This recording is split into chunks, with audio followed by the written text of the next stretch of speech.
So, as we are currently waiting for more people to join in this final session of a very, very long day, I would like to warmly welcome Alina Lapina from Seebrücke, from Safe Harbours.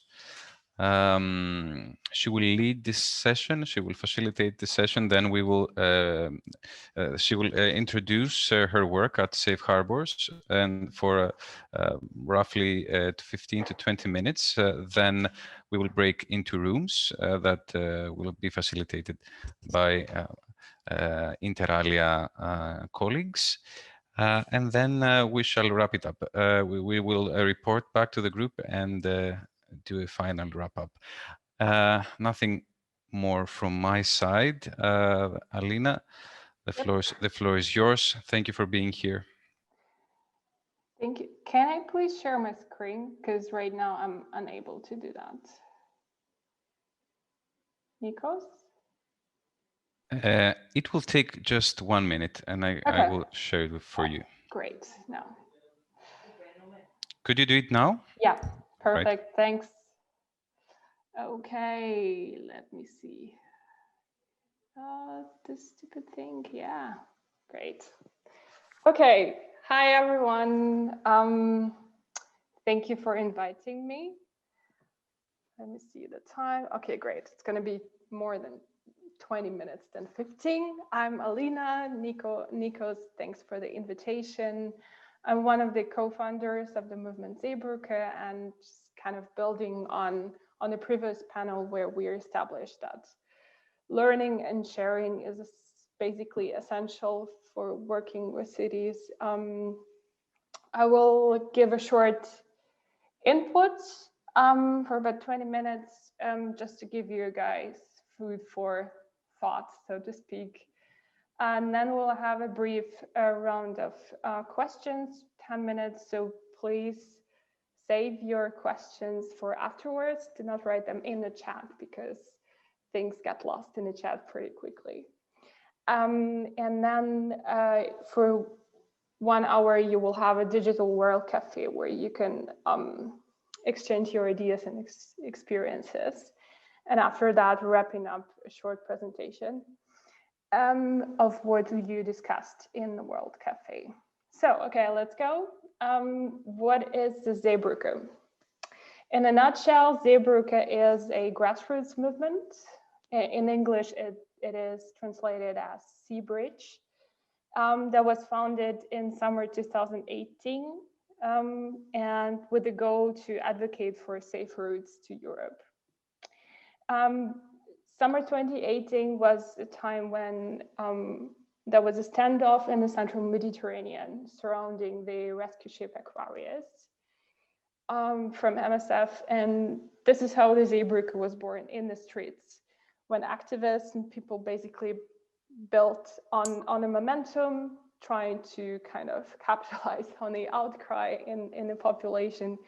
And so local groups appeared everywhere. In Germany, people taking to the streets, they demand to provide a safe harbor for the rescue ships. And this is how the campaign took off, with demonstrations Germany-wide. And now we have over 100 local activist chapters all over Germany, Switzerland, and Austria. The presentation will be accompanied by pictures every now and then, just for you to get the gist of what we actually do every day and practice. Just a couple of words on how we are organized, because it's an important factor in our work. As I said, the heart of the movement is local groups, activists doing the daily work of advocating for safe routes. But it is also accompanied by a very strong national coordination structure. We have working groups that kind of draft, develop campaigns, do content work, but also a coordination group that consists of local groups representatives, and that is taking care of strategy and basically keeping an eye on the big picture. And that is, the structure is also supported by some pay positions from donations. So our vision is, that was also touched upon in the previous panel. We think that cities as spaces where solidarity and integration and all that kind of stuff actually takes place. So it only makes sense that municipalities and cities have a say in the decision-making on migration policy. And for us as a movement, cities' willingness to receive refugees is the main counter-narrative in this migration debate, dominated usually by the conservatives of the right who say Germany has no space, Germany is full of refugees, no support in the population. And so at the same time, it also practical offer of help. And this is the same goal we basically pursue at the EU level. Municipalities having a say in immigration policy. This is why we co-founded the From the Sea to the City platform. Building on that vision, the strategy we pursue is we want to pressure the German government to take in more people. And so we ask ourselves, how can we do that?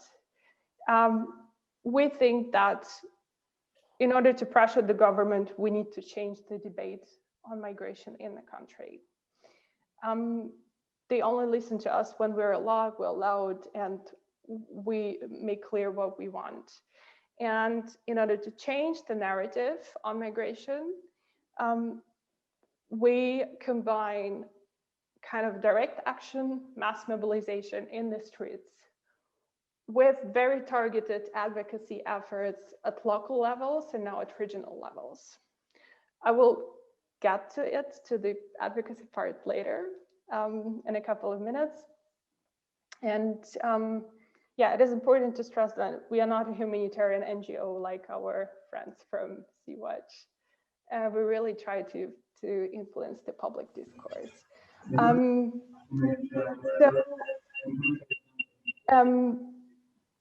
How does this Safe Harbour campaign actually look like? Here you can see a very typical picture for our campaign.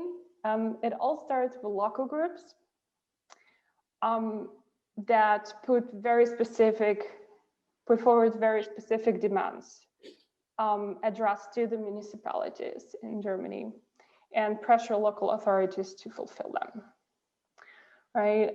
In the end, it is a kind of legislative motion that is passed by the local legislative body. Just a second. And that piece of legislation shows the willingness of the cities to receive the refugees addressed to the Federal Ministry of the Interior.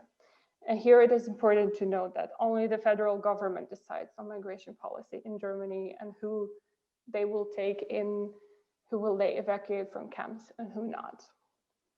And this campaign, as was already mentioned, has been very important and successful so far. We have now roughly 240 safe harbor municipalities. As of now, those are actually municipalities that are ready to receive people right now, right? They could take people in tomorrow, evacuate them from the Greek camps and say, here, you can live here now. Our role as a movement in this campaign is to get this Safe Harbor declaration and engage them in a debate afterwards, right? For that, I will get to it in a second. We co-initiated the Safe Harbor Alliance in 2019 and expanded our focus from the Central Mediterranean to Greece and Bosnia as well by means of joint videos with municipality statements, open letters, now a European resolution that Melissa mentioned in the previous panel. A couple of examples just for you to understand what I'm talking about. A couple of pictures as well.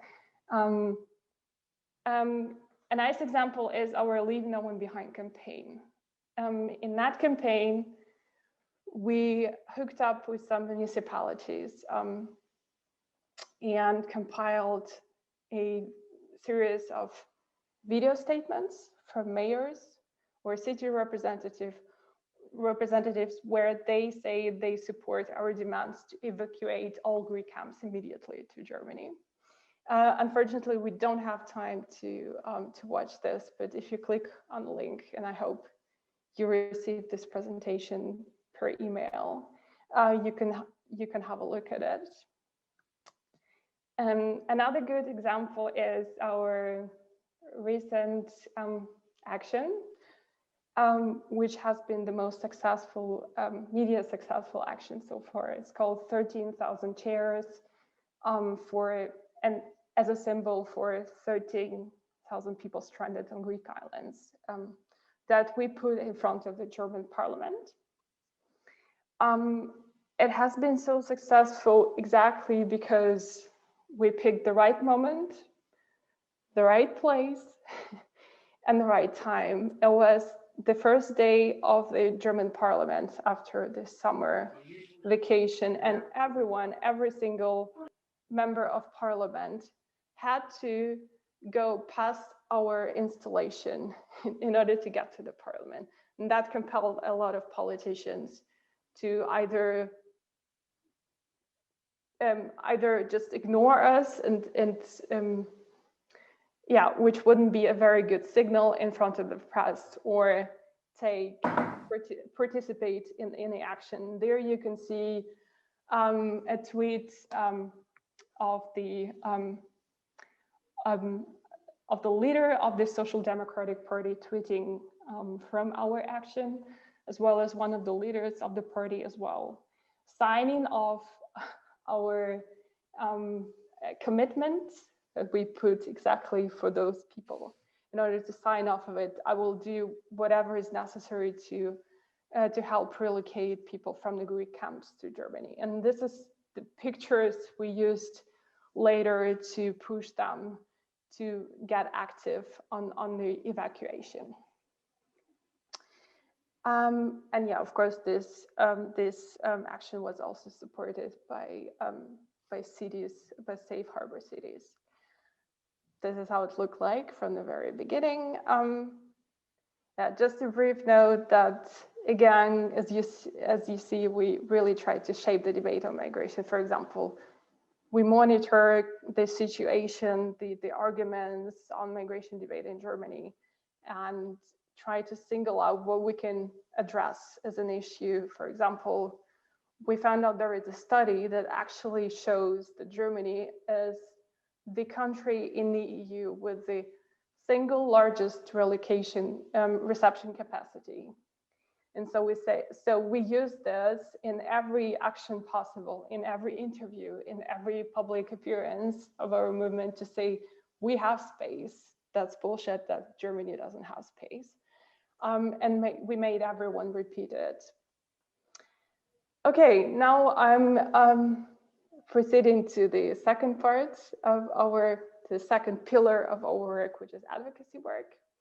And there we have three goals, right? First is to propose a safe harbor concept. Usually how we get in touch with the city, we ask for a meeting in the town hall, and we usually combine it with an action, a rally, for example, organized by activists in front of the town hall. But it's also two side roads, because some cities actually, or municipalities actually call us and ask how we can help, how we can collaborate, what do you expect from me, and stuff like that. The second goal is to foster networking. And there are two great examples. Our conference of the Safe Harbor cities we organized, we'll get to it in a second. And a delegation we sent to Lesbos.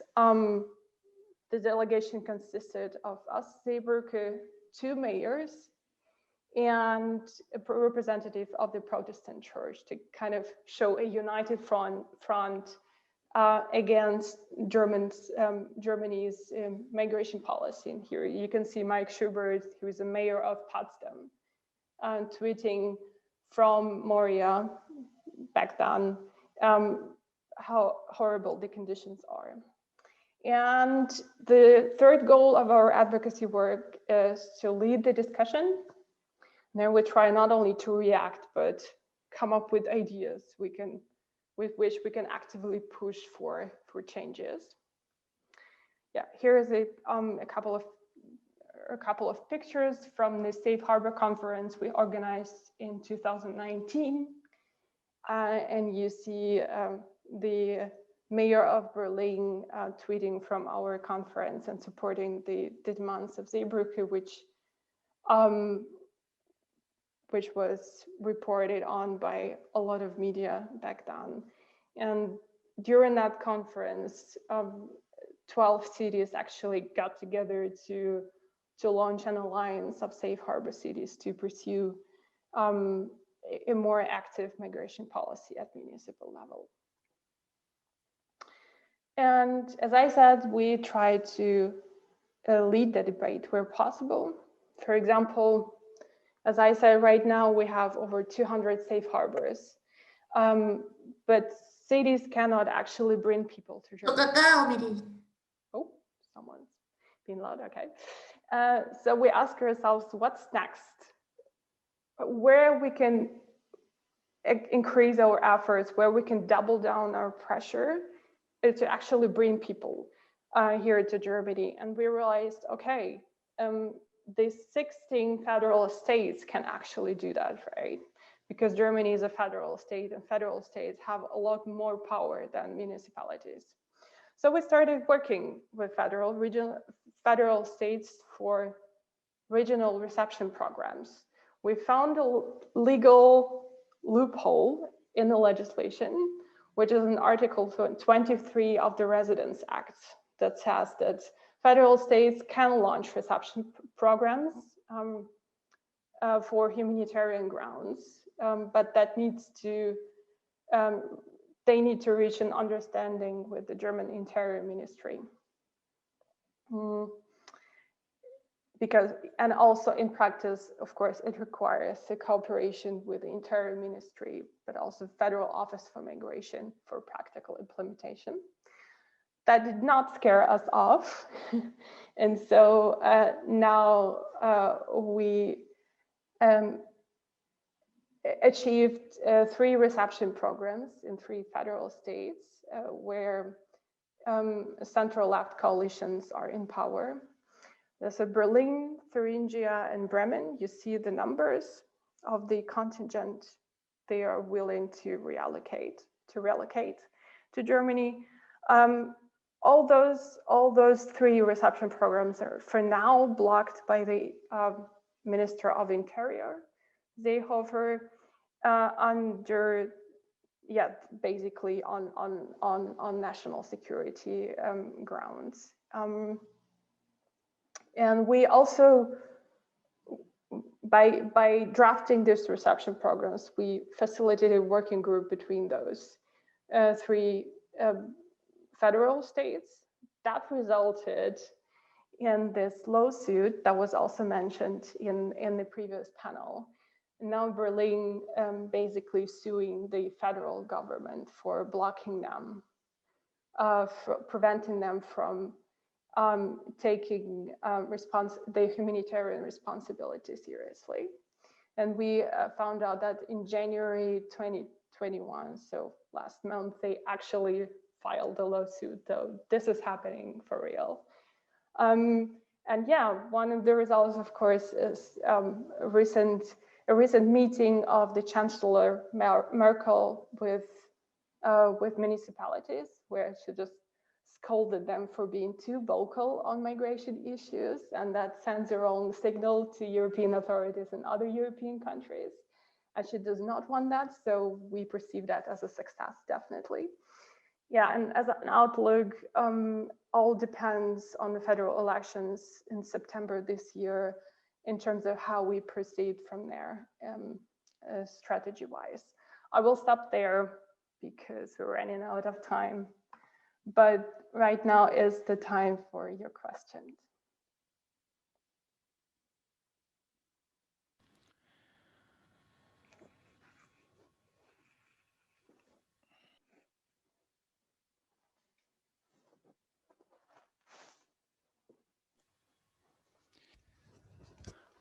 Seems like there are no questions.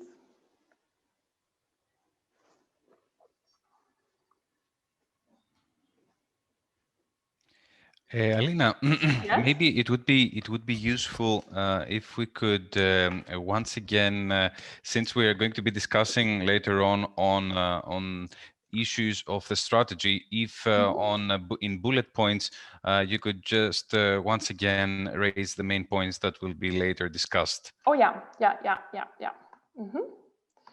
Here you go. These are the questions that will be later discussed. So in a second.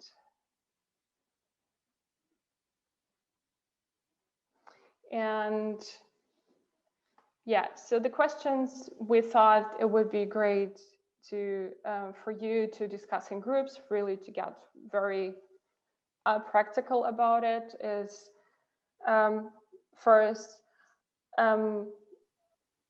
from what you just heard, would the presented strategy work in your country, where you're from, or in the context you work?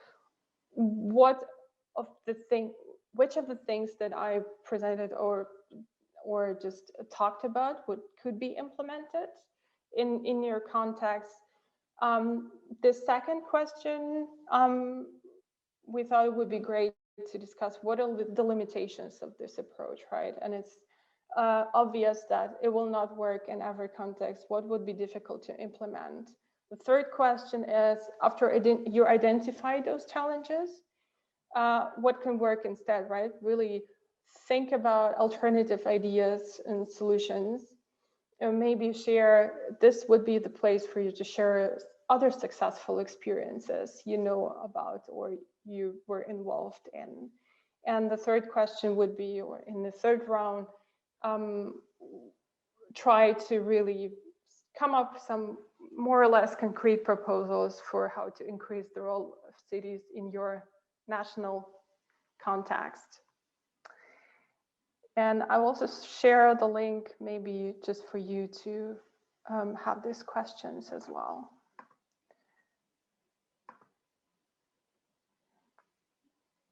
Okay, there are some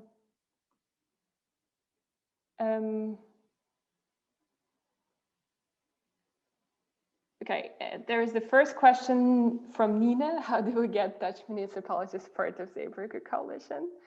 That's a great question.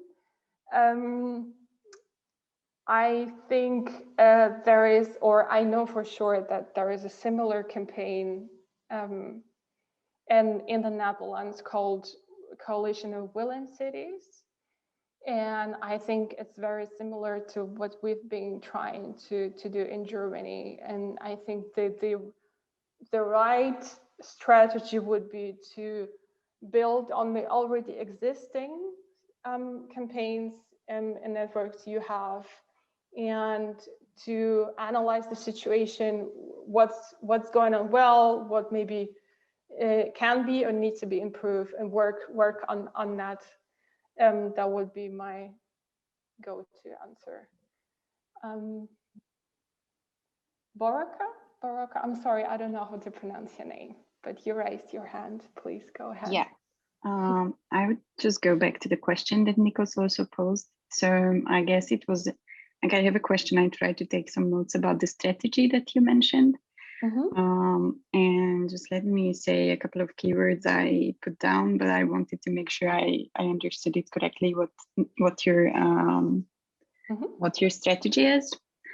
So you mentioned that your idea is to create pressure or political leverage in order to make a change through targeted advocacy, broad networking, and, well, street action. So as far as I understand, your idea is to launch campaigns that build on each other and actually find allies with some sort of decision-making power in order to build this political leverage. Is there anything I missed in this case from your strategy? No, that's pretty much correct. Yes. Okay. Thanks. It's for the discussion later, Yeah. so that's why. Yeah, Thanks. yeah. Mm-hmm. Okay. Margaret has a question as well. How did you manage to convince municipalities to actually take in refugees, migrants? Well, that's the thing that I was trying to explain. There is no universal recipe for that, and really every case is different.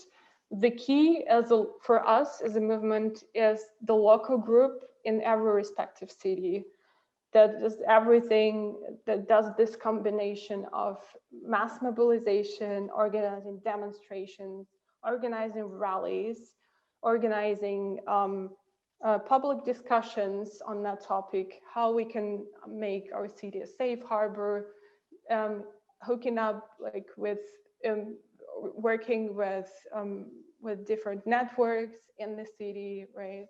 Just identifying stakeholders to get together and collectively pressure the city. It's also about identifying local politicians who can make a difference, or would be responsible for drafting this piece of legislation, get in contact with them, convincing them with arguments, right? Pushing again, staging a rally. It's a process, and some cities you take longer, some are very collaborative in that respect. But as I said, it's essentially a struggle, an activist struggle for that. I hope I answered the question. Okay, great. Sarah, go ahead. Thanks, Alina. My question is, I think, linked to your invitation to think about limitations or challenges. I find it really interesting how you mentioned, or how you briefly sketched the development, and how there is an increasing emphasis on also legal instruments that you're using, in addition to reframing the migration debate. But obviously, not every country context is a federal one, right? Yes. So I'm very curious to hear, because of course I'm aware, as you are, that there are similar campaigns indeed in the Netherlands, where I'm also based, but also in Belgium, Austria, other countries, but we don't have the same horizon. So I'm very curious to hear from you if you're also taking this into consideration, like what the long-term objectives could be in different contexts, federal and centralist, and if this is something you're thinking about for sort of for best for collaborating on advocacy efforts in particular. Hope that's clear.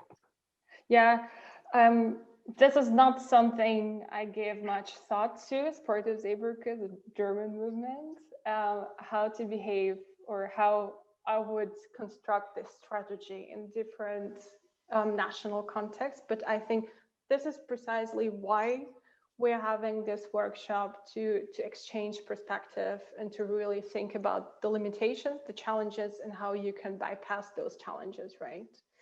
And I think we really need, as activists, human rights activists working in the migration field and really interested in kind of working with cities on progressive migration policy, this is the time for us, I think, especially in view of the upcoming negotiations on the Migration Pact, to get together, exchange share skills and learnings, and to help each other to kind of adjust or come up with new strategies that would work in a specific in specific contexts. Because of course, even the situation in a neighboring country, in Switzerland, is different.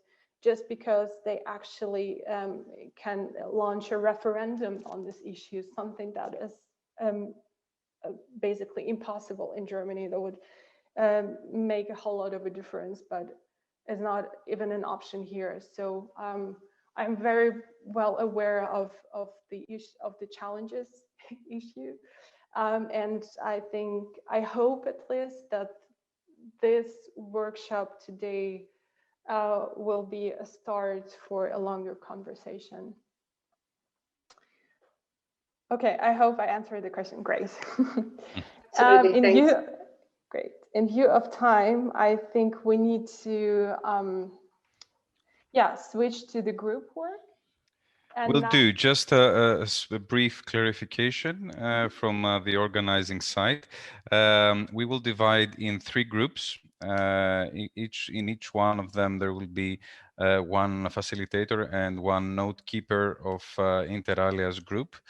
Alina, you and I will be assigned to a group as well. And the 4th question is going to be discussed in plenary. I think this will be most fruitful. Yeah, I think so too. All right, then we divide and we magically bring ourselves to the breakout rooms, or do we need to do something, Adonis? All right, we just assigned automatically. Yes, Alina? But does it still stand that we're gonna have 3 rounds of each 15 minutes? Mm-hmm. Exactly. Okay. Yes. One question, and we will be reassigned after 15 minutes to a second and to a third breakout room. In the end, we get together and discuss the final question. Sounds good. There we go. Let's go. So, welcome to our breakout room. I don't know if you were here yesterday and the whole day today, but okay, for 2 whole days we've been talking about potentials and limitations, and unfortunately they usually go together. So not to waste time, if you want, you can just drop your current location in the chat. There is a 5th person, let me see. Host. No, it's somebody from here.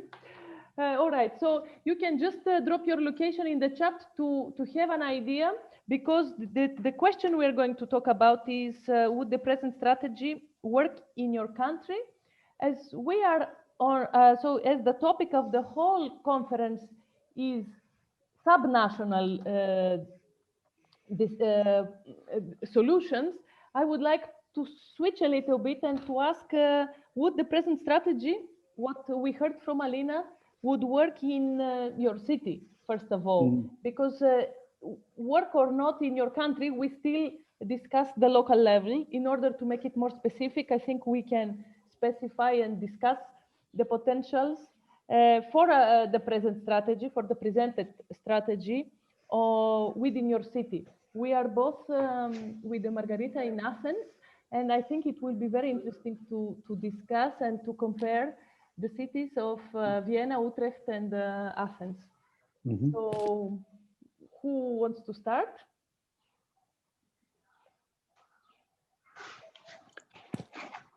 Are we allowed to start, or should we wait for our fellow participants to go in? Of course, well, we are 4 people. We are free to. So as long as there is, as soon as there is a person who is willing to talk, please go. Okay, so I'll go in first just to break the ice. So I think that the main difference that I see between things that we heard and the things that we have been experiencing in Athens and Greece in generally, I mean, we see much resistance coming, not just from the local authorities and the municipalities, but also from the residents and the people, which I think is one of the most challenging things to combat when you actually have to convince the residents that that they should keep an open mind. And this is something that we didn't really hear when it comes to, from Alina at least, because they seem not to have the same trouble that we have been seeing in Greece in coordinating open talks and having debates and basically convincing the residents of the municipality that they have something to work on with them. So yeah, my view on Greece, I mean, for 2020, it was really, really challenging to convince people not to be afraid. So no matter what other routes were trying to do, we still couldn't implement it. As working for a nationwide working NGO in Austria, Asylum Coordination is a sort of umbrella organizations for NGOs working with refugees in Austria. I have to say that, okay, in Vienna, I think there are even from the municipality of Vienna, or at least from some of the districts of Vienna, they have declarations of willingness to take some 100 refugees from the Greek islands. And the same from the city of Innsbruck in Tyrol. And I think there are some smaller municipalities where also this Seebrücke is, there are some groups in southern Austria, in Graz too. But I think there is no sign of willingness from the mayor there until now. The problem in Austria is really the very racist and very stubborn politics from the federal government.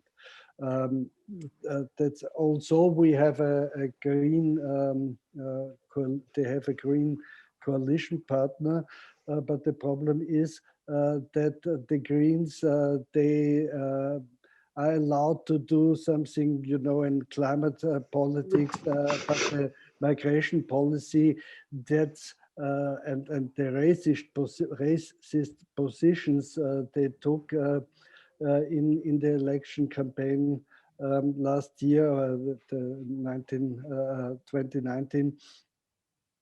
They got a lot of votes from the extreme right, from the Freedom Party, and now they really stick to this sort of discourse.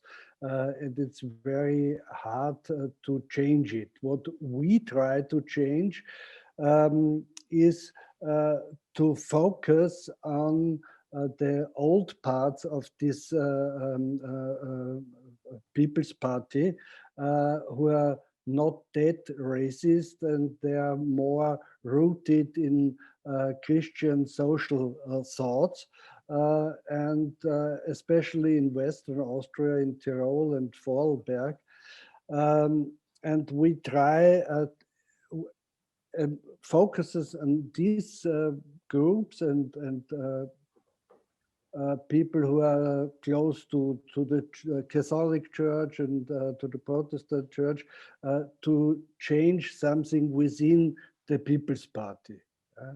And unfortunately enough, there are at least 2 or 3 different networks working on the same issue, and they are not really working against each other, but it's still lacking a mainstreaming effort there to put our strengths together. And also it's a little bit discouraging that we even reached many people with one of the most important tabloids in Austria, the Kronenzeitung, and even in the Kronenzeitung there was a positive response, and they showed pictures of Lesbos and said, okay, and they even helped to collect things to send for little children there, and nothing moves, yeah, and that's, you know, a little discouraging. Now, every weekend, people camp in at least 7 or 8 or even 10 cities in Austria from Saturday to Sunday in tents. And there are priests and politicians coming there and give solidarity speeches and so on. But it's a really, you know, sick wood, as we say, to drill. Yeah, I found it really interesting, Herbert, because I often think of Austria. I'm from the Netherlands, and I think there are a lot of similarities between the Austria. Unfortunately enough. Hmm? Nowadays, unfortunately. Unfortunately, we both. So I often maybe good to say that I'm from Utrecht, but I've also worked with Seebrücke for a research project. So what I can say about the Netherlands and Utrecht specifically, I think when it comes to this is the following. I think we've seen in the Netherlands last year a huge potential for mobilization. We have our own coalition of the willing, which is very similar to the Sichere Haven, the Safe Harbour coalition. The focus is more narrow. It's not on the evacuation of all camps and you know, but it's really to do with the relocation of unaccompanied minors. But nonetheless, this campaign, which is coordinated by 3 civil society groups, managed to get enough support to the point that 185 municipalities, so just over half of the Dutch municipalities, pledged support for this campaign, which is huge. There has not been this kind of municipal solidarity campaign in the Netherlands in recent years. There have been campaigns before against deportations to Afghanistan and to do with undocumented children, but never of this scale. At the same time, this campaign also shows the challenges that we have, because unlike Germany, which is why I asked this question about, you know, in previous panel, we don't have a federal context, and there's no real prospect what to do. You know, once municipalities have pledged support, there's no, unlike the Safe Harbour campaign in Germany, there are no strict criteria. So what has happened is that a lot of municipalities pledged support once or twice, in some instances, and never anything concrete came out of it. There's also no scrutiny. The NGOs that started the campaign are not really following up, or they are following up in the sense of sending monthly emails to all municipalities, but there's no working group like you have in Germany, where you have the safe harbors, but you also have the city network. And so what that means is that I think we have the fertile breeding ground. Like I just said, over half of the Dutch municipalities have indicated willingness, but very little action on the ground. And Utrecht is actually a perfect case, I think, here. It's funnily enough, the policy advisors from Utrecht are also in this wider group. But Utrecht is a good example, because Utrecht was one of the first cities to pledge support in exactly a year ago, actually. Last week, a year ago, when this campaign started. And it is among the more active cities in the Netherlands, but most of the advocacy is silent, so it's silent diplomacy. And so for civil society groups, it's also not very clear what is going on. So I think the key challenges is what to do if you have no real concrete prospect for real change. The other problem is that we have elections coming up in 2 weeks from now. So in this election period, it's very difficult to mobilize. So I would also be very curious to hear from you how elections affect mobilization. And lastly, one question that I have for Herbert is, I am very interested to see a shift away from responsibility and human rights towards charity. So what I see in the Netherlands, I analyzed all 185 council discussions for my research, and what I saw there is that quite often people said, well, we don't have a shared responsibility, but we do feel we feel a moral duty.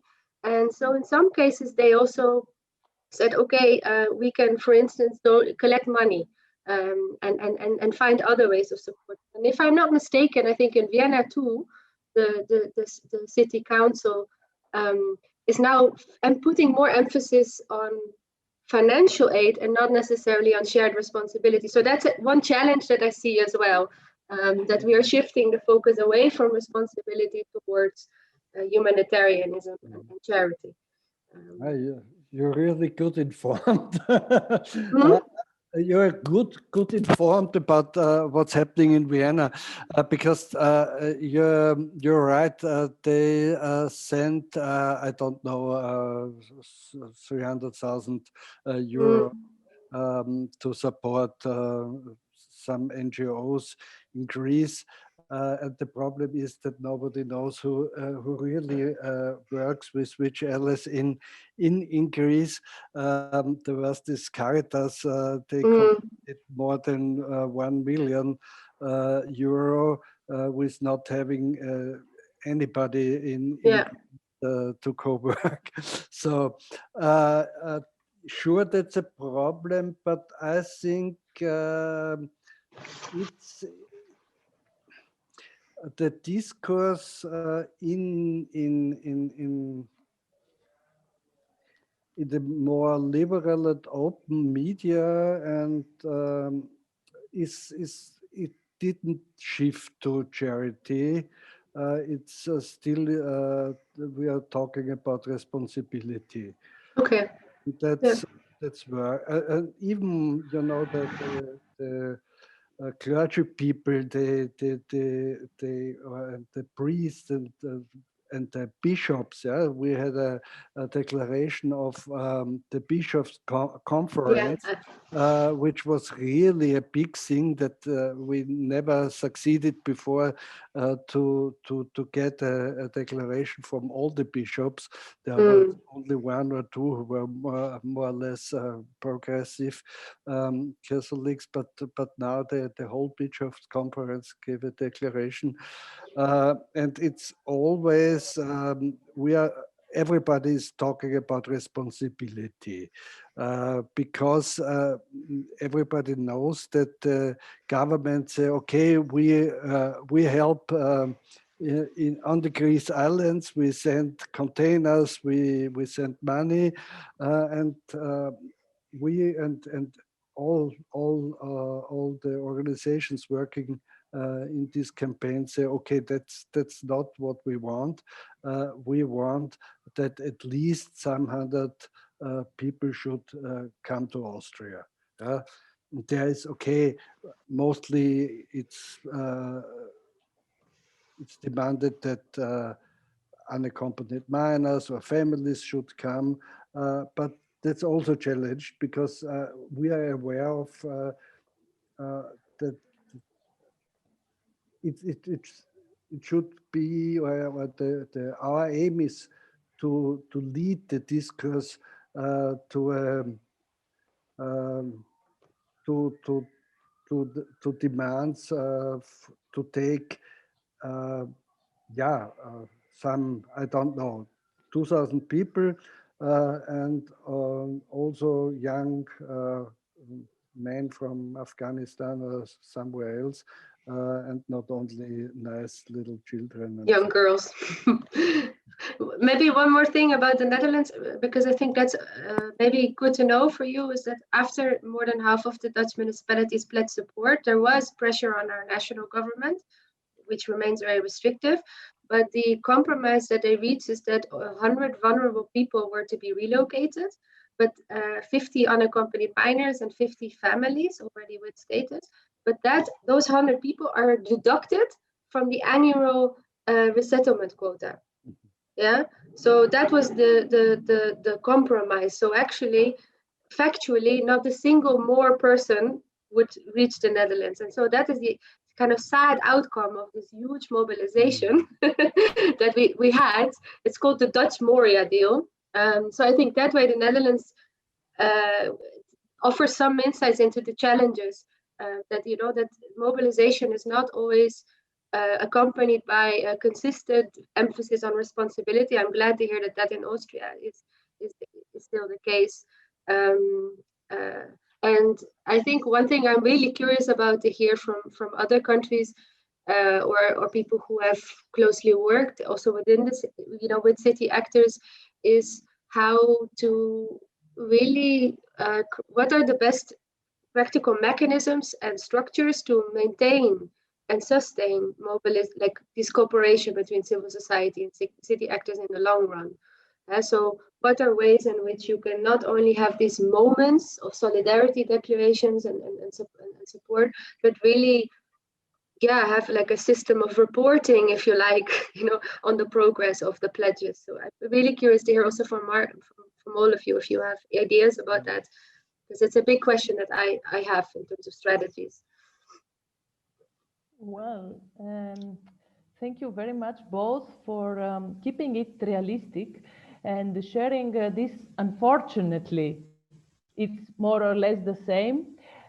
What I can say is that in relatively smaller countries like Austria and the Netherlands, the central government plays a big enough role, and which means that the role of the municipalities is quite diminished. And one more comment is about this number 100, this Dutch Moria Moria deal. These 100 people in front of the thousands overcrowded in the same camp is really, really ridiculous. Yeah, shameful. Yeah, given the economic power of the big powers, the first countries, and so on. Because yeah, we talk about people, and as one of the speakers yesterday said, about their hopes, about their lives, and so on. You see, we have to switch now, and I'm very thankful.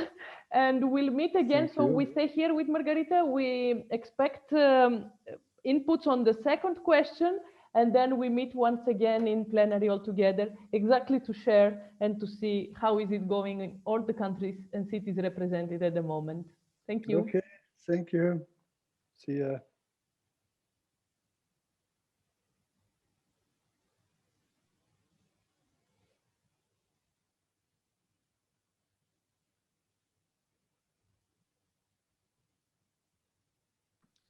Μποϊκά. Ναι.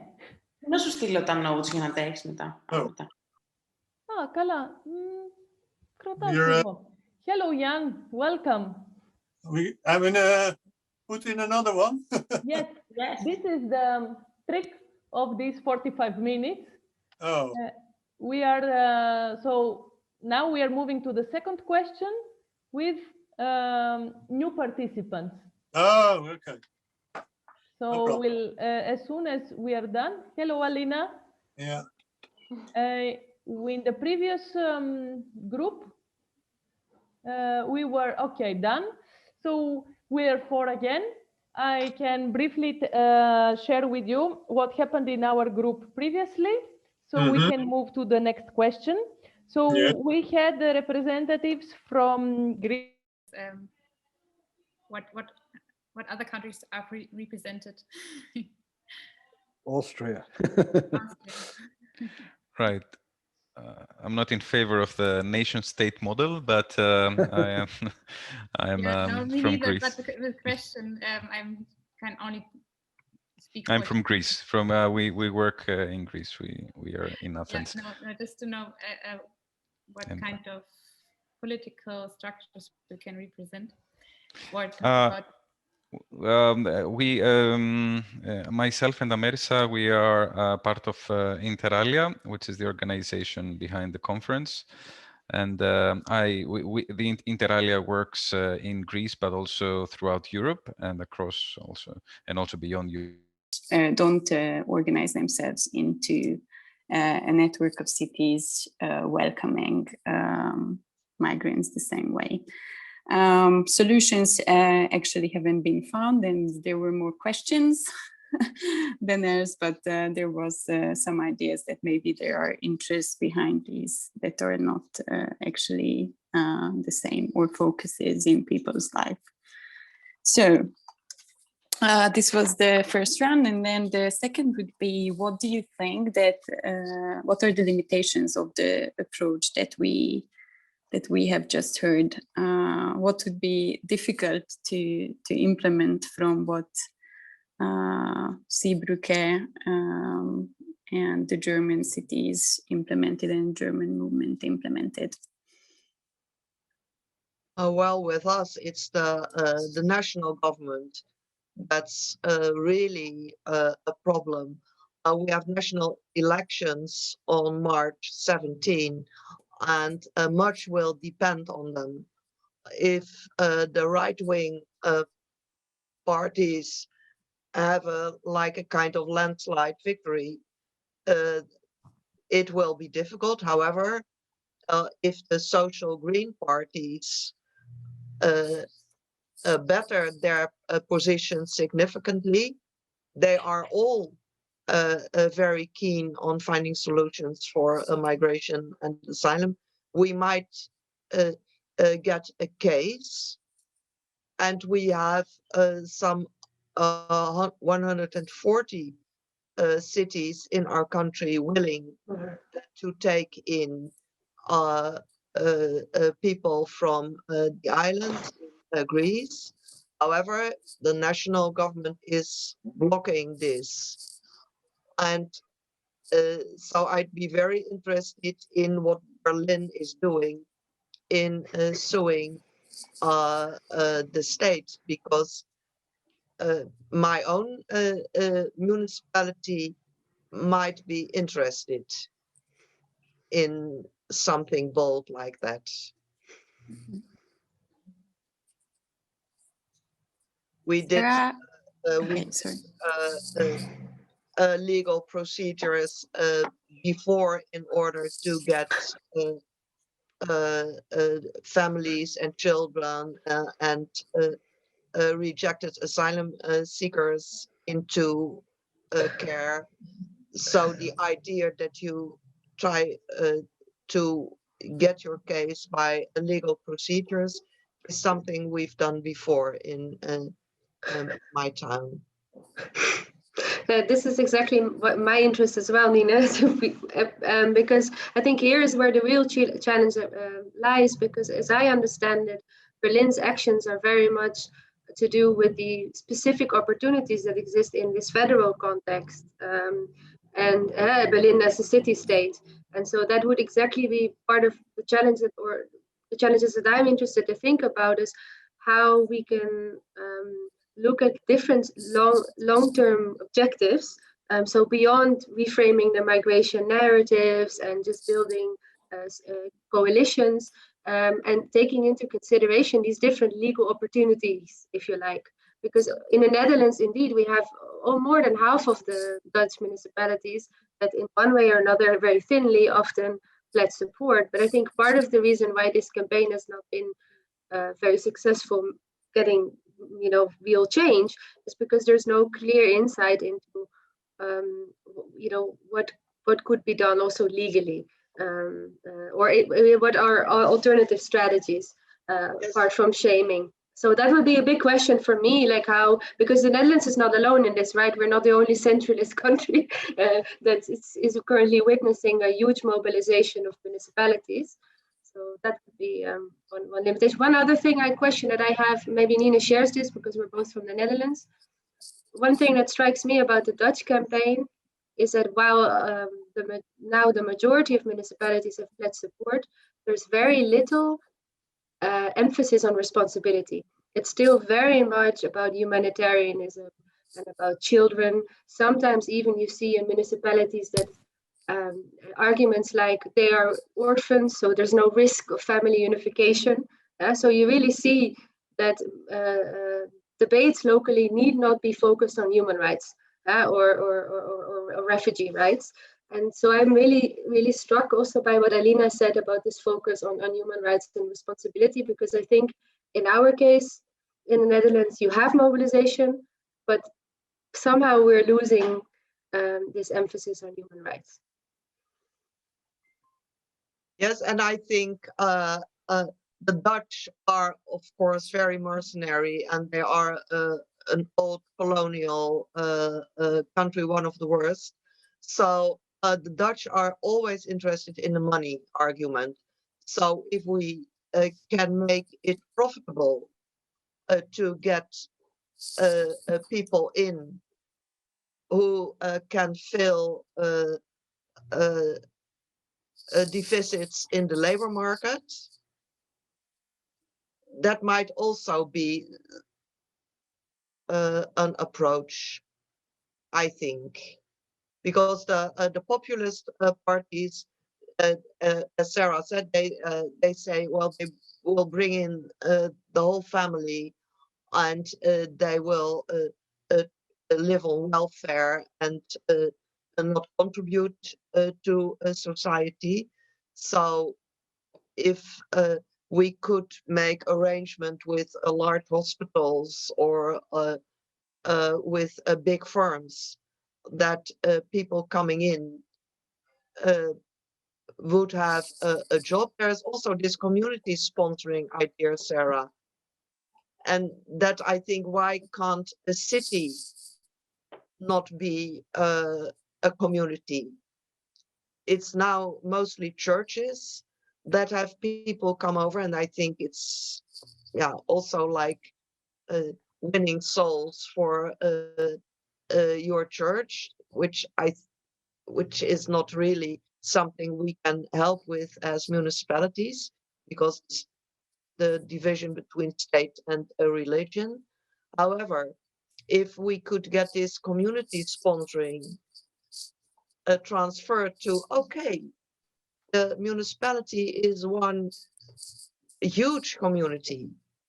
If they say, okay, we guarantee that this person is going to have a job, that this person is going to have a social network and housing, I think municipalities could do that. What do you think, Sarah? Yeah, I think so. Although I think resettlement will be a more I expect that they will be more ready to join in with resettlement, right? Because in the Netherlands, only 60 municipalities at the moment are involved in UNHCR resettlement. But my question there would be, and that's to all of you, is that if we are to then diversify the strategies, so not just this more strict focus on human rights and strategic litigation, but along the lines Nina says, how to reconcile that with a rights-based approach, because of course it's a different idea, right? It's about the people then contribute, and what about those who do not fit into this, hyper-capitalist framework of, that they will be working in our hospitals as skilled technical nurses. So that would be I think it would be really good to learn from other activists and other people how to combine a human rights focus with those sort of alternatives in a meaningful way. Yeah. I have to step out a moment, but I'll be back in a minute. Okay, Yeah. so I think there were a lot of things mentioned about the Netherlands. Are there any limitations that we can mention, let's say, for Greece, if not for other countries, in terms of the approach or something extra to what has been said? Yes, it is quite interesting, this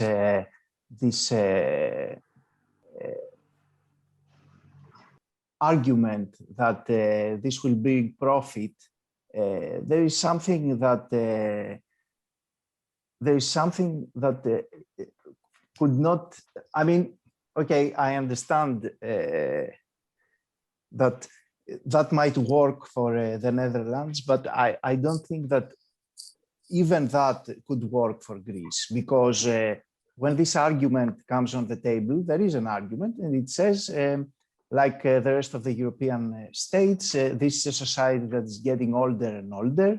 The social system needs more active members and less pensioners, etc., etc. But the counter argument is always that the rich Western European states handpick the best people from the flows, and they take them for themselves, for their labor force, and they leave the worst. And there's also an argument that says they just leave the criminals here. So even that would be too much for our context, in my opinion.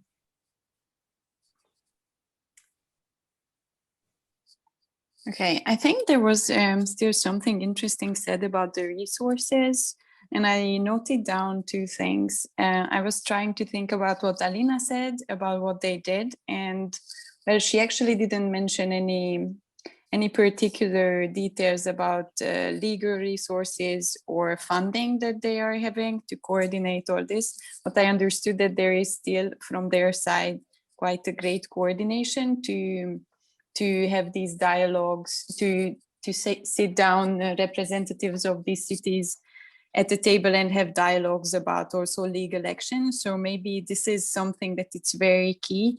So it can happen that there are scattered efforts, and they are all really good efforts on a municipal level. If there is no coordination, it's very hard to push governments to actually care about these efforts that look individual in some way. But also it's a question of resources, as you said. It's still very important. Power comes also with the money and people actually organized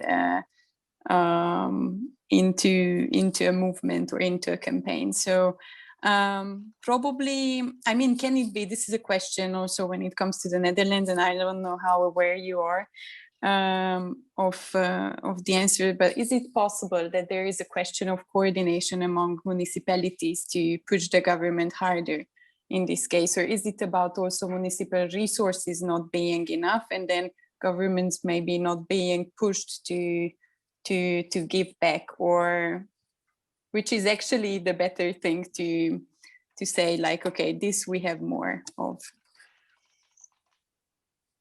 Well, I think the municipalities are willing, but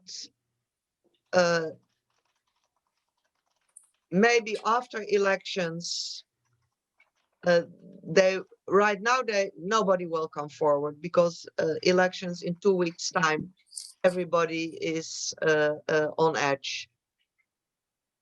But if we get a shift to the social green, I think social green mayors and deputy mayors might get courage from that. What do you think, Sarah?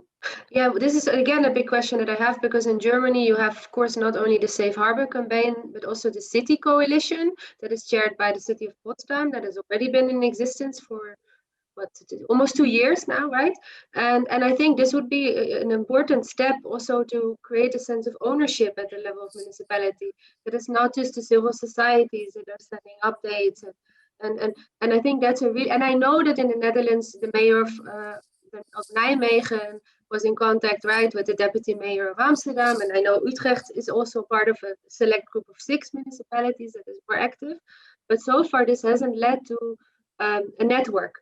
And coming to your question about resources, I don't think resources here are the problem somehow. I think indeed it's more to do with what Nina is saying, timing. Election is one of it. So I don't in the Dutch case, I don't think resources are in this instance the problem. And I think Seebrücke, with all these German cities, would be a better partner for the Dutch than our coalition of the willing, that is kind of very spiritual and enthusiastic, but not really convincing to governmental. I think they're considered dreamers. Hey, there's don't listen to her, she's crazy. So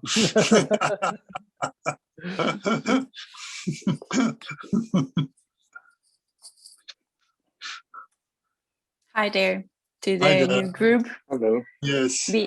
We've arrived to, well, the last question that we will discuss in a small group, but there were 2 already discussed. And I will just mention 2-3 keywords from the discussion that we had previously with the people you just saw leaving. So we spoke about the limitations in the national context, and one that was mentioned were the national governments unwilling to actually cooperate with municipalities. progressive municipalities. The other was somehow related to this lack of clear where response. Experiences you can share, and we're not referring to concrete proposals. We have, to tell you the truth, in our previous panel, maybe Amerisa will further elaborate on that. We came up with a few limitations. Amerisa, maybe you could fill us in. Challenges and limitations. Of course, it was about the conservative parties that are now governing. So they also collaborate with the extreme parties. So it's much harder to try to influence them. There is a general need to reach more people in order to be able to influence, even if we are talking on the municipal level or on a higher level. Also, that was interesting because we were with, let's say, Austria, Germany, and Greece. So on the one hand, for Greece, the role, the public image of the civil society is rather low. We feel that we cannot really get involved in the policy making. Even the social media and the politicians that are now governing, they are trying to suppress, let's say, suppress.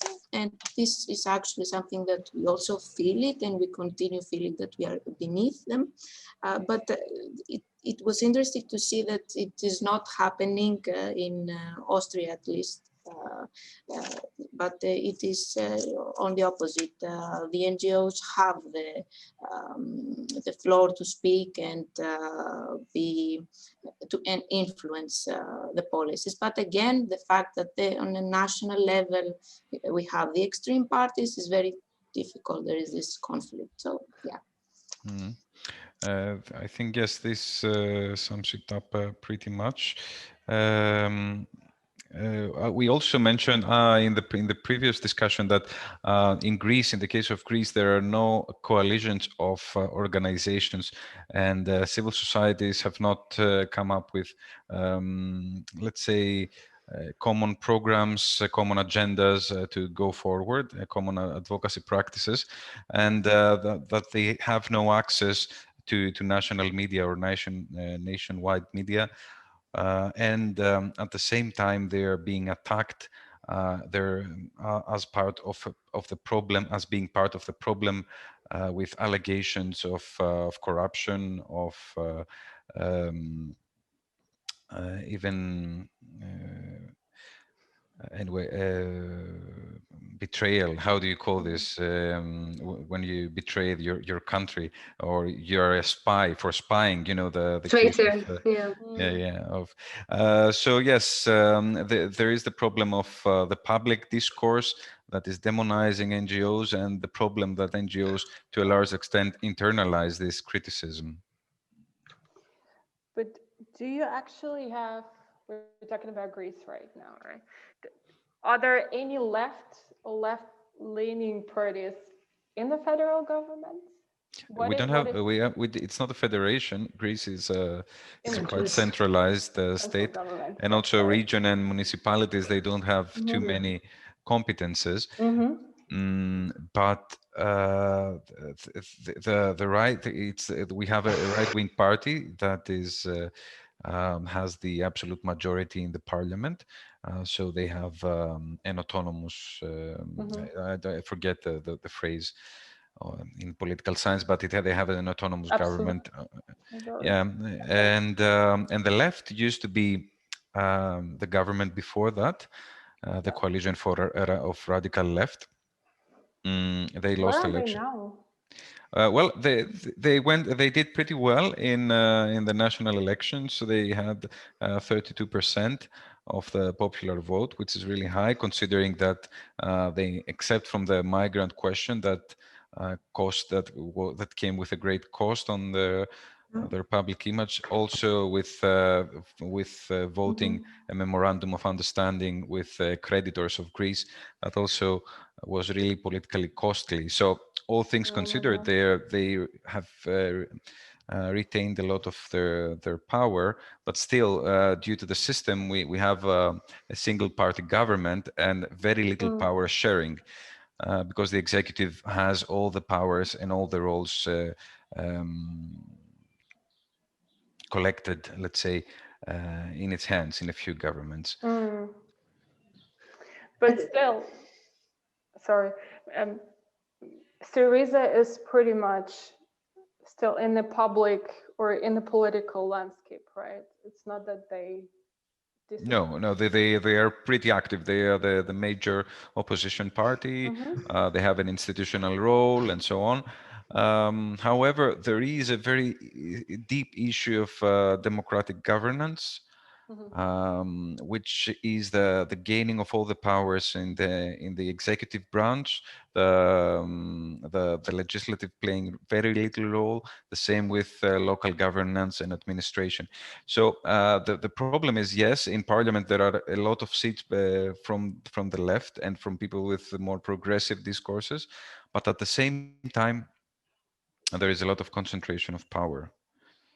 And the problem of the media, right? Because if the government, the executive's grasp over the power is one problem, the executive's grip over the media is an equally big problem, because the representation of in the media is really one-sided. Sarah? No, I can only say that for the I'm learning a lot. So thanks, first of all, Nikos.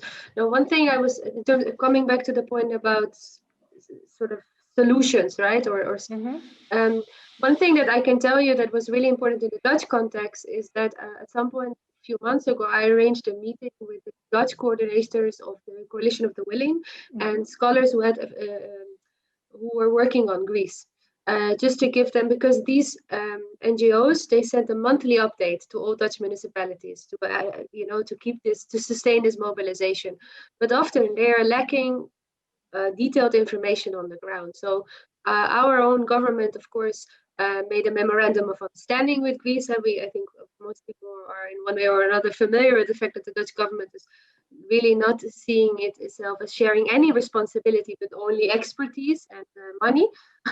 and so it's very difficult also for people in the Netherlands to really understand what's going on, especially locally. So I think it's definitely useful also for cities, Greek and Dutch cities, to work together more closely. That would be one way that I see. And also the campaign coordinators to be more networked. One other thing that's more to do with the similarities between certain countries. I'm always struck when I hear about Austria or Germany, but mostly Austria, because we have a very similar situation in the Netherlands, that we have a coalition government where two parties were vehemently opposed to this restrictive general approach of the Dutch government, but their hands were tied because of a coalition agreement. And I think the same with the Greens in Austria, and also, so that would be for me, for an advocacy in the context of countries where there is a multi-party coalition, to really develop effective advocacy campaigns. Also, and also before elections. So now one of the debates in the Netherlands is, can we have maybe a left consensus that we will not negotiate refugee rights off the table when we have, after the elections in 2 weeks.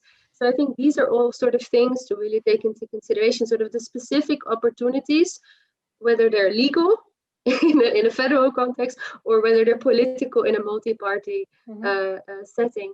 And so for me, those are the sort of the where I get a bit more hopeful, and I think we have a lot to learn. Yeah, I absolutely agree with that.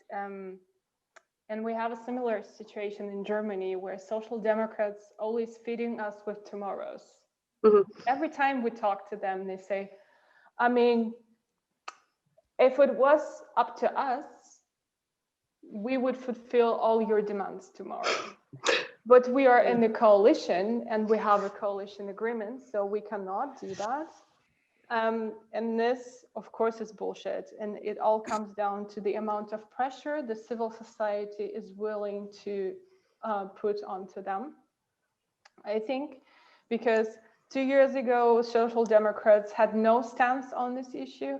Now, as part of their election campaign, election program, they're actually advocating to reform the migration legislation in Germany in order for federal states to be able to bypass this blockade by the Interior Ministry and just evacuate people.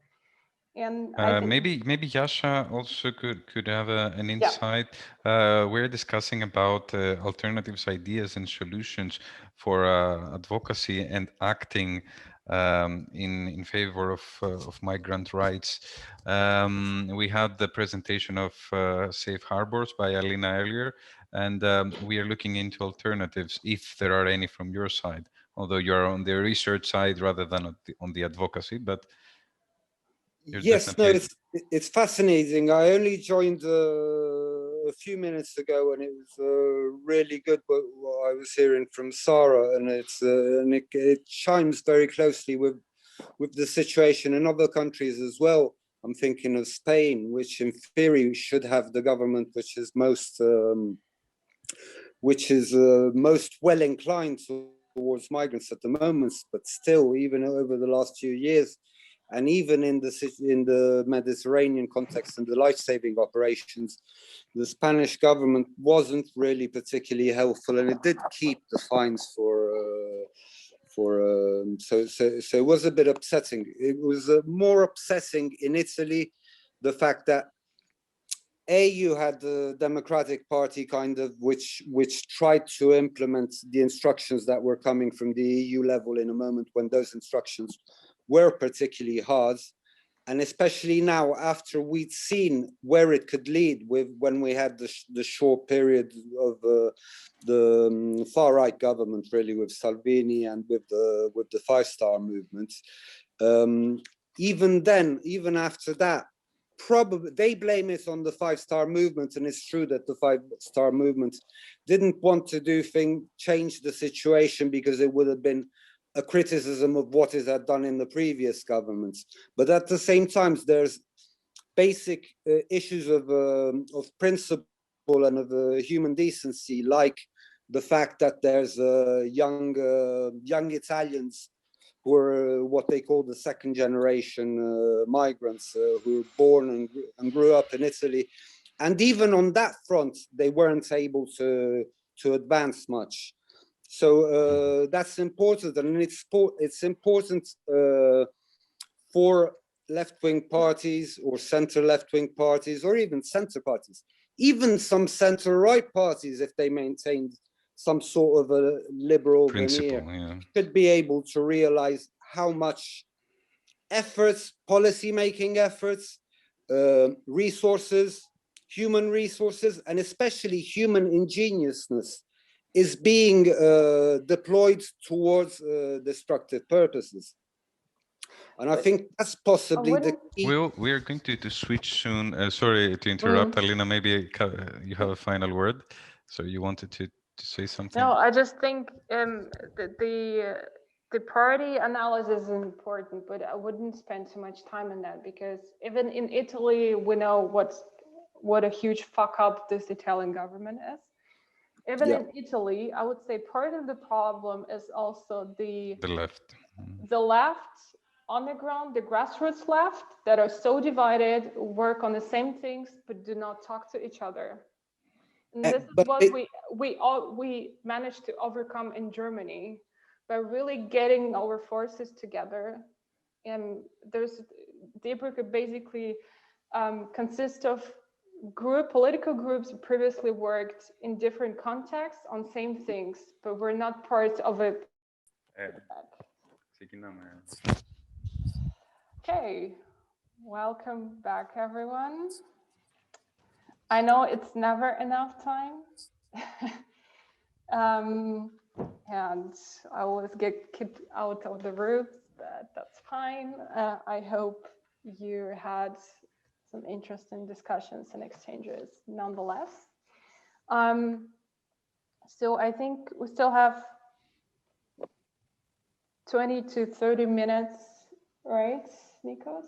Yes, my suggestion would be the following. Maybe we could at this point harvest a little bit, discuss a little bit what was discussed in different groups briefly, and later on we could discuss the final question regarding concrete policy proposals or directions led by you, facilitated by you, as a takeaway from the session.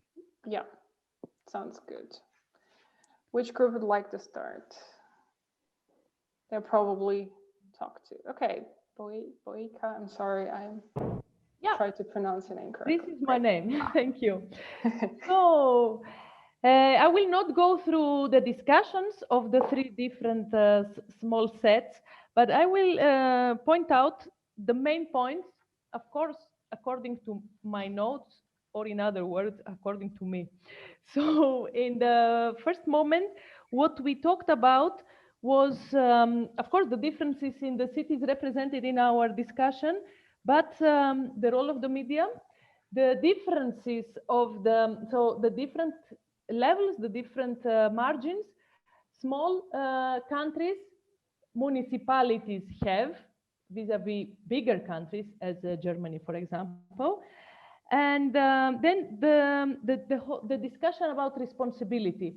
In some cases, this matter of responsibility was pushed towards the charities, while in others, it's still in the hands of the central government, and there is a strong discussion on how we remain human rights supporters, holding all the European values, and still not do what is exactly expected from us. Then in the second question, we talked, as we had you, Alina, with us, we talked a lot about this suit by the city of Berlin against the federal government. And what I take from the details is that in order to succeed, we need strong grassroots movements who back up the whole act. Because probably there are municipalities that are bold to do so, but without the support of the citizens, without the massive support, it's not enough. And this brings me back also to the discussion of yesterday, where we were talking exactly about this, about how citizens and the movements, the grassroots movements, bring up their proposals that can be bought by the politicians at, let's say, municipal level. And what came out from the third question, from the third discussion, was different details talking about the alternative ideas and solutions. But one very strong point was that when we talk about democracy, there is no hierarchy in democracy. And it has to be very clear that democracy and the democratic procedures remain democratic procedures regardless of the level, regardless if we are talking about municipalities, about national governments, or even about European, about EU level. So this is what I would like to take, to offer to you from our group, and waiting for this last exciting element. Thanks a lot. Okay, which group would like to come next? Are you muted, Alina? Am I? No. No. I don't think so. Okay, but personally, I cannot hear you. Maybe now? Test. Seems the rest of us can listen to you. Okay. I'm afraid it's your technical problem. Oh, okay. You can hear me now? Great.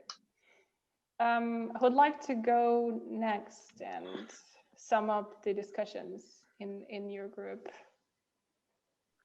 Maybe I could go. I was one of the note takers. Go ahead. Who is the next one? The other note taker in our groups. Who's the other note taker, please? Amerisa. All right, Yes. all right. Okay. Amerisa, if you don't mind, I will Please. So, all right. So, as you understand and you have experienced being in these groups, we try to stick to the questions, but discussion took us elsewhere at times.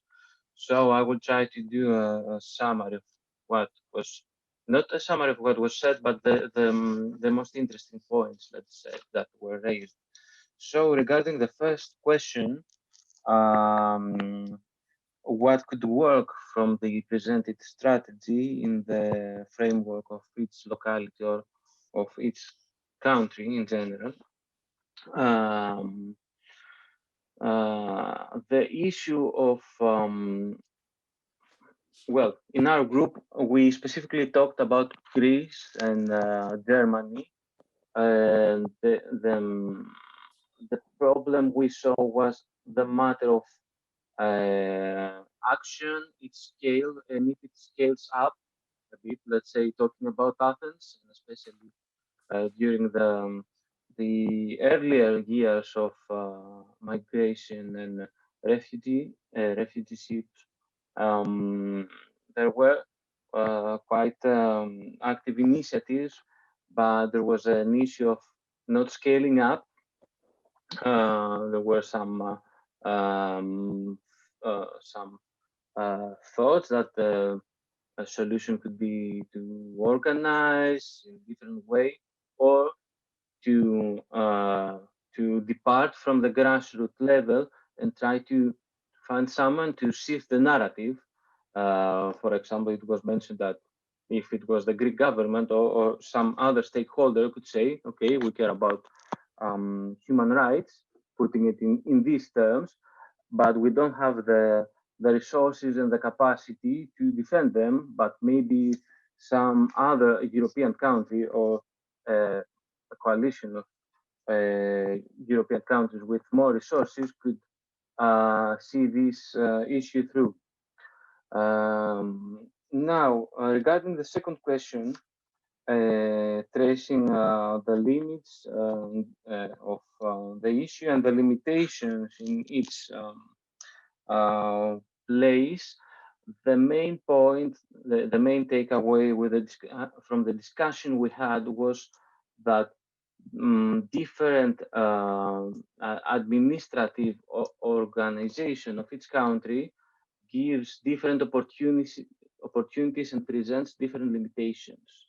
The example of Germany as a federal state, as being organized in a federal way, let's say, was juxtaposed with the case of the Netherlands, where the national government seems to be the recurring issue when discussing these matters, as municipalities are more than willing to do something about the issue, but it is the competence of the national government and its decisions that are halting the initiatives or the scaling up of the local initiatives. And regarding the third question, after having identified the challenges, what could work instead? We discussed about what could be considered success in order to try to find some successful practices. And what was stressed in this discussion was that there may be factors of success that can work in some cases and not work in others. Let's say that having a high-profile person back you in the context of media networking and having connections can work in a context that maybe the national government or institutions are listening, but let's say we heard that in Austria there wasn't a single person relocated. Let me see, not to misrepresent something. We're in search of the counter narrative, what can happen in Europe, and also there is the issue of what national governments and are being elected and what's their ideology. So maybe we should think in broader political dimension, maybe personally I would leave with this comment from having taken these notes. It seems that there are very different levels, and it's maybe also a matter of prioritization, making priorities, let's say, okay, and choosing what's your entry point into tackling the crisis. So I will leave it at that. Thank you. Cool. Yeah, absolutely. Great ideas. Thanks, Alexandros. The last group, I'm sorry, Marisa? Yes, I will be quick. So I have a bit merged the questions in two categories, the challenges and the opportunities. With regards to the challenges, there are existing conservative policies. There is centralized power to those who have these conservative policies. On top, to support this also, the media represent these conservative policies. So there is a big problem with regards to this, because the other forces that maybe they are more progressive do not have enough power to support this change of narrative. Also, there is a demonization for the NGOs. They are considered to be bad and corrupted. And there is also this lack of mobilization with the people. Maybe this is because people do not know the whole situation, especially in countries that are not closely related to the issue of migrants and refugees. So one thing that could solve this situation could be that the locals get more informed about the situation. The locals, I mean, in different parts of Europe. So there is this collaboration between the cities, the European cities, to know more about what is going on. There might be the need to have a stronger NGO representation that could influence the policies, networking between the advocacy campaigns. So if there are different campaigns in different parts of Europe, these should be somehow cooperated, collaborated, and in general, more collaboration between the grassroots and also the smaller political groups that maybe they all fight for the same cause, but they are just scattered in different places. And yeah, thank you. Marisa, maybe I could also add a little bit, because it was my responsibility to take notes too. The fact about the narrative and the access to media, it was pointed out quite clearly by Herbert that this was not the case in Austria, as is the case in Greece, which means that, that there is access to media and there is interest. Just that these campaigns are not necessarily effective due to conservative policies applied centrally. And I suppose that the second conclusion that we could draw from these discussions is the grip of power of governments. It was pointed out in the case of Austria, as well as in the case of the Netherlands to some extent, and definitely in the case of Greece. That there is no power sharing mechanisms, neither on the central political level, nor in between the central government, between the central political level and the local political level. I mean, between the executive and the other branches of power on the one hand, and between the central political system and the localities, the local authorities, municipalities, or regions. These are a couple of notes that I took myself. Thank you. Thanks, Nikos. Yeah, I think a lot of important issues and challenges were addressed, and you kind of, from what I heard, we had similar discussions, just from slightly different angles. And from what I gathered from your reports is that we basically have two case studies. One is Greece and the other is Netherlands, right? And with two absolutely different situations. in Greece is that we have central government, a super conservative government, although for me, every government in Europe is conservative. It's a matter of perception. And no civil society movement to kind of push them into the other direction. And on the other hand, there is a case of the Netherlands where some cities more or less, I think for the Netherlands, is quite successful campaign of the cities willing to relocate refugees. And at the same time, some activists or civil society groups advocated for the same thing, but for some reason, there is no space where they talk to each other. This is my take on what I just heard, and I think those two cases, and I would say the situation is similar. It's either that or this case in other countries in Europe. Those two cases require two different strategies, in my opinion. And maybe we can, now we have still 10, 12 minutes, we can talk about how, what kind of strategy we could draft or think of for those two cases to, yeah, to make progress. Margaret, raise your hand. Yeah, so we did have the chance to go a bit into that too. It's also something that came up a lot yesterday. Even in the cases that the central government or the local governments show some initiative or some willingness, then we usually have some resistance from the general public. So it seems that there are two things going on, at least in the case of Greece. On the one hand, we do lack of the cultural and educational activities and initiatives to actually inform the people voting with regards to what they're voting. I think Nina said that many people in secluded areas do not even have the slightest idea of what a minor or an unaccompanied individual looks like.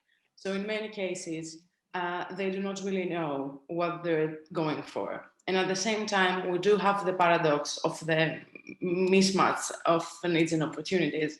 We do have areas that would need more people that would need the opportunities. And we have people waiting for the opportunities, not being able to go to the region or even know that there is a region that they could actually be valuable to and be included to some extent.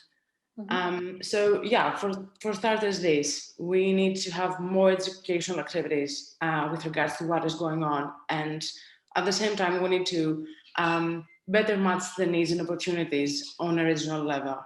Thank you. Yeah, I think it's a great point as well. And I can say from Seebrücke's experience, 2 years ago, many of our local groups started with similar awareness raising campaigns, because not every city in Germany is so progressive and refugees friendly. There was a lot of backlash as well, right? And there, the starting point is really raise awareness, get together with other civil society groups, with other stakeholders who would be willing to participate in a campaign like that, and organize events, talk to people, create kind of a discussion for that.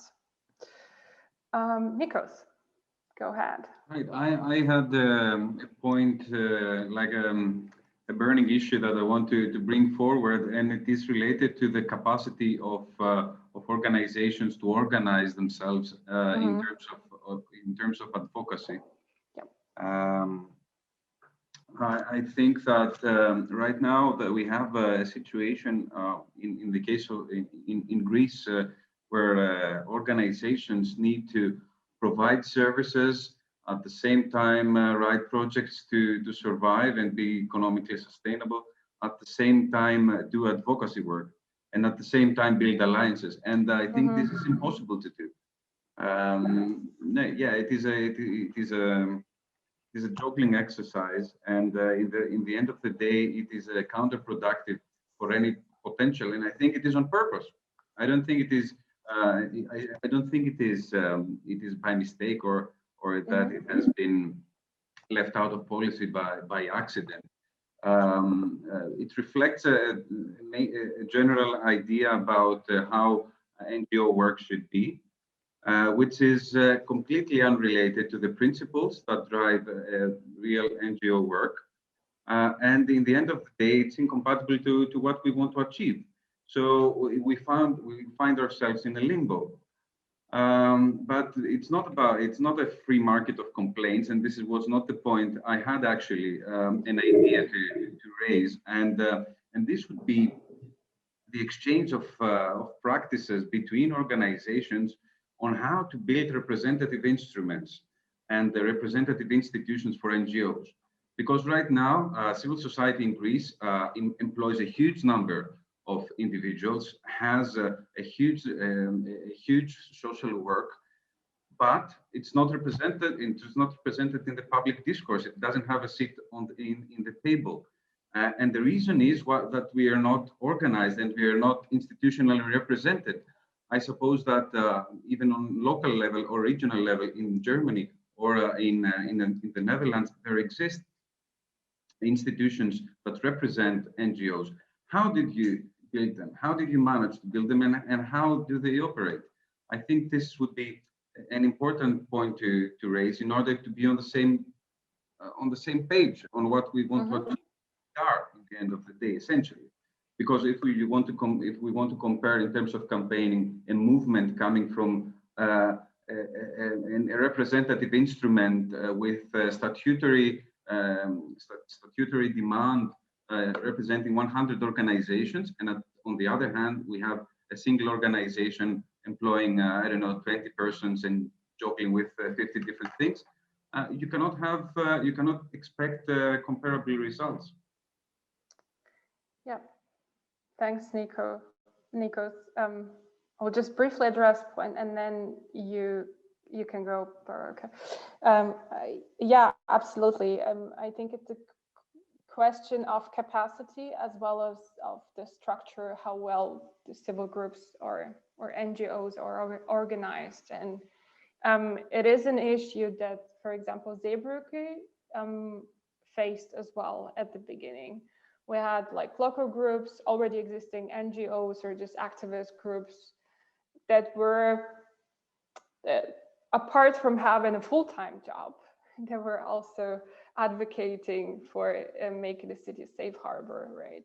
And there wasn't, or they're also working with refugees, humanitarian issues and stuff like that. There wasn't much space left or capacity even to seriously conduct any advocacy efforts. And exactly for that reason, we built a national coordination structure with representatives from local groups, local NGOs, if you will, whose purpose or goal is to have this big picture in mind, to identify advocacy goals and develop a strategy how we can complement local efforts with this national advocacy strategy.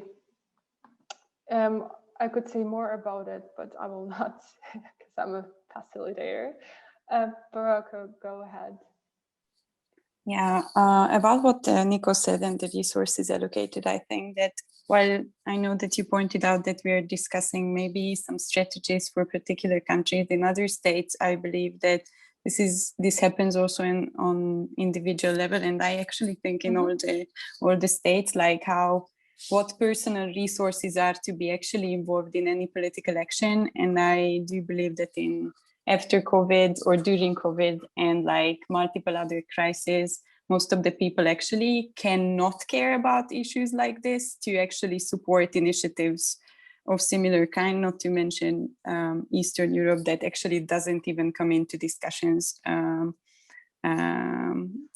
or very rarely in these kind of initiatives. So I think that actually certain initiatives, as it was mentioned, have to be backed up by the interest of the citizens. And maybe in Germany and in these cities, it can work to have campaigns that are about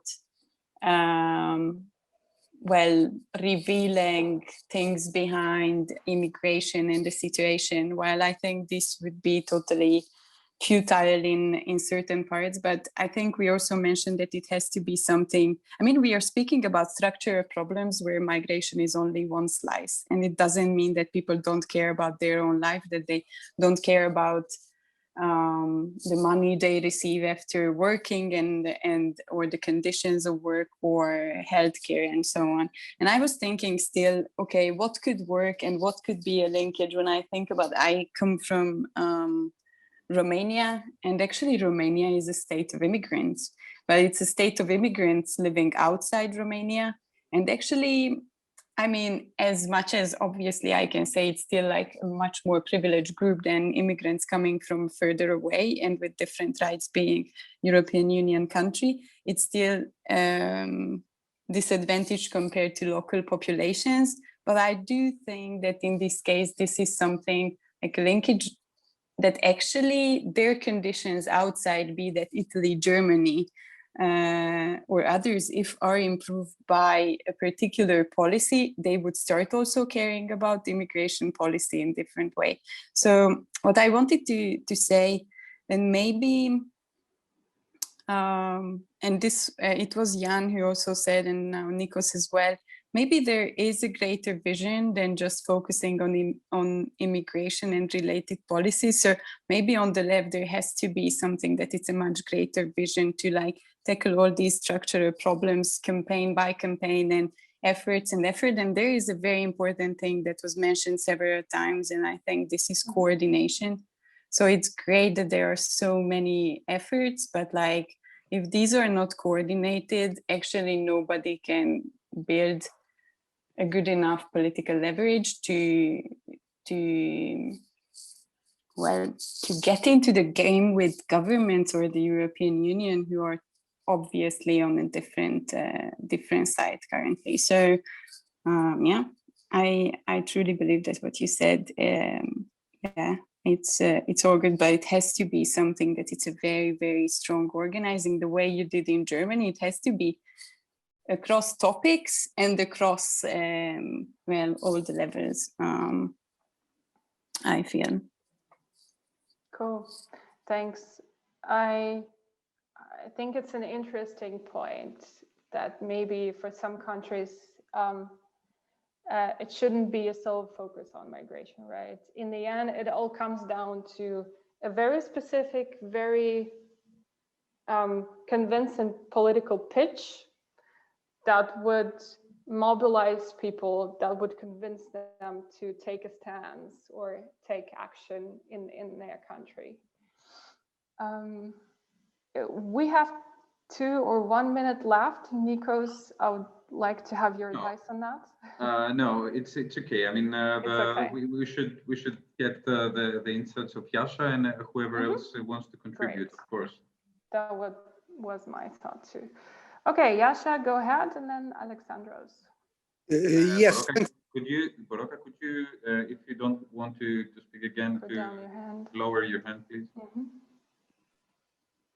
Excellent. So thanks. I just wanted to link to what Nikos was saying earlier, and because there was quite a slightly pessimist reading, and I think that even this conference is testament that there are efforts of coordination that are going advancing quite well, and that there, I mean, in Italy there was a reaction to the fact that migration policy then led to something else which was very strong. And there were alliances between professions, effectively, because you had journalists and lawyers, and you had activists, and you had doctors, and different categories kind of coming together to try and help, and that was very effective. At the same time, when there was an incredible choice in the Mediterranean, European associations did come together, and they did make a big difference, respecting the laws which states were kind of violating, and at the same time putting the EU before a moral dilemma. And I think the violence with which migration enforcement has moved since then has to do that with the fact that efforts at the local level and also at different levels have kind of, they were kind of winning the arguments. So I think we should, while we realize that the situation is difficult, many of us work in impossible situations in the NGO world, etc. At the same time, what we are achieving is considerable, considering the amount of effort and resources that are going into trying to assert a policy model, which I don't know what words to use, and maybe people think it's a bit strong, but it's deeply inhumane, and it's dismantling elements of European culture as well, which have taken decades and centuries to build up, including the legal system is now under attack from migration policy. So I think those are angles which can also work with liberals and with people who are not in principle particularly interested in the immigration theme. Cool. Yeah, thanks for your perspective. I also think it's important to see things maybe in this perspective and look back and maybe check what we achieve. And recognize it's a long way to go, but that things are moving maybe still. Alexandros and then Sarah. Thank you. Maybe I will be sharing some thoughts that contribute more to problematizing the issue, but I will try to start from what I personally could see as kind of a solution, standing from the part of a civil society organization working in a specific locality with my specific background, etc., etc. So what I want to keep as a takeaway from all these 2 days will be maybe mostly forming alliances and networking. And why I will be keeping this? Because I think the migrant question is a question that reveals the vision of everyone for Europe. What is Europe, if it exists, and how? The terms of belonging and not belonging, because this boundary, who is an insider and who is an outsider, comes along with telling who is a migrant, who is a refugee, legal aspects aside, right? And who belongs and who doesn't. I can see also inside those who are advocating for migrants and refugees being included different visions of, which are connected to, as I said before, different entry points into the issue. The migrant question is a perfect political vehicle to realize someone's agenda, and also it fits very well into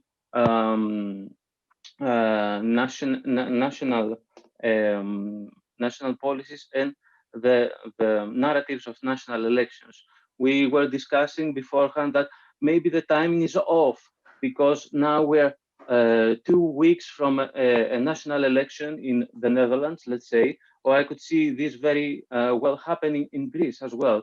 The opposition taking one stance and the government, the standing government taking another, and making it into an issue of you are with us or you are against us on this specific vehicle. So what my point will be, I think we should also, inside those who advocate, have 2 dimensions. One is horizontal and has to do with the similarity of the vision, and one is vertical, and it is based on the on accepting that all levels must coordinate. The horizontal aspect is to make maybe the local alliances and coordinate local action in terms of making inclusive events, having some competencies raised, the personal aspect, let's say, in some way, and also creating a sense of community and trying to advocate for the sense of community we want to push, because it's a political action as well. And regarding the vertical axis, let's say, for sure it is needed to have local action as well as someone with whom you will be networked and has to work, let's say, with stakeholders, with governments, with even lobbying.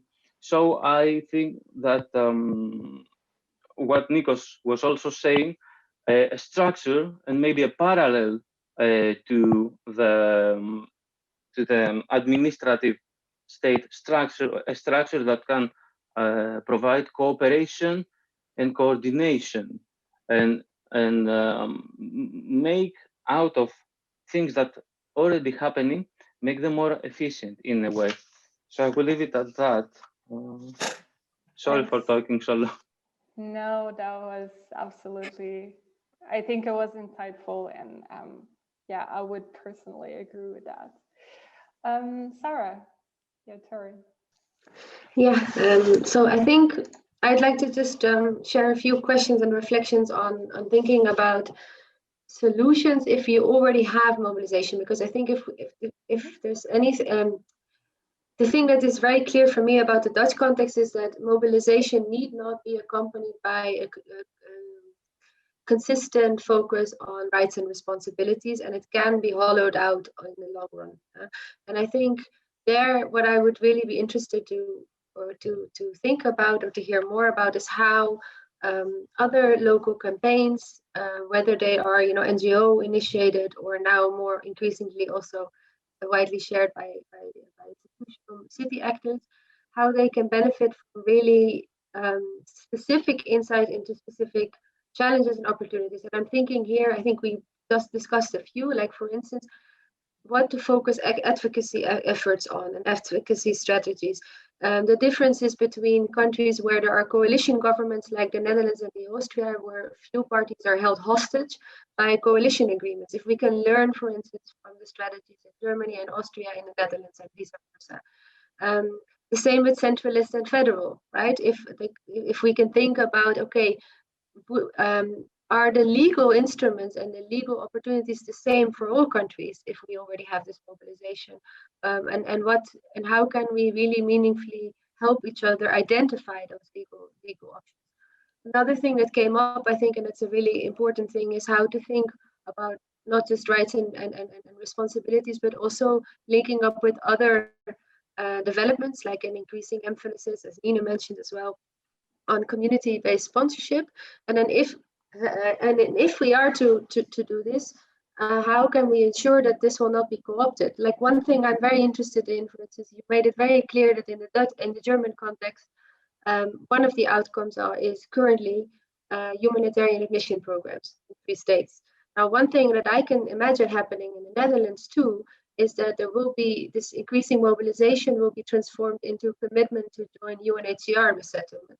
But that de facto doesn't at all change the number of refugees that will be resettled to the Netherlands on an annual basis. So how can we make sure that we maintain the more radical demands that are also being formulated, including evacuation of all camps, also solutions and prospects and respect for the rights of refugees like those from Afghanistan, who are never eligible for relocation in countries like the Netherlands. So I think it would be good to think about the potential and the challenges of these different minor strategies. So legal, community-based sponsorship.